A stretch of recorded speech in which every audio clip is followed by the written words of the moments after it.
Hi everyone, my name is Charlotte Burrow, and I'm going to start off by talking about the attitudes and strengths of public speaking. So, I do have some background in public speaking. I did say a speech at my high school graduation. I also did like an academic decathlon type thing in my 8th grade year, so it wasn't necessarily decathlon, but I think it was pentathlon. But anyway, so what some of the things that I learned is that the attitudes that you need is depending on what type of speech you're performing. So if you're like the president, obviously you're going to want to say a very formal, maybe use some more advanced wording in your speeches. But if you're trying to confront a friend, obviously you're going to be more empathetic, more sincere. Your tone of voice is going to be different too. And so the strengths are also going to be your appearance, your tone of voice, things like that. So for your appearance, obviously right now I'm just talking to my classmates, so I'm in a very casual baggy shirt and some leggings. But if I was performing this at my high school graduation, obviously I'd be in my graduation gown and a formal dress with maybe some heels.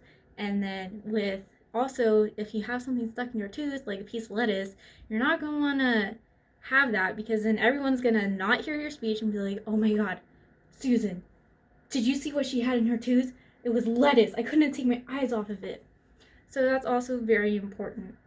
And the strengths is also like I'm moving my arms around, so obviously I shouldn't do that depending on what type of speech I'm saying. So sometimes our movements are very helpful. So like Donald Trump, he presses down on the podium a lot, and other things like that. So what am I excited about? Well, I already have a lot of background in public speaking, so I feel like I'm gonna have a really easy time doing this. But I do have like anxiety sometimes, so my voice gets a little shaky, or I lose my place or my train of thought. So I'm kind of nervous about that, but I'm also excited just to help relieve all of it. And then lastly, my favorite speaker is probably going to be former President Barack Obama. My favorite speech is when he dedicated a statue honoring Rosa Parks at the US Capitol. And so what he did was he explained who she was and how she was part of the boycott in Montgomery. And he also said about her impacts of her actions and how now obviously it helped with in the 1960s when all that stuff was going down.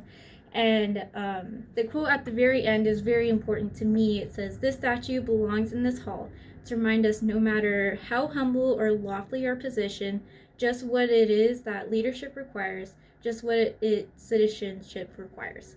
So I think that's also very important, how he left that impact of this is why she's here, this is why her statue belongs here. She made a huge impact in the United States. Thank you.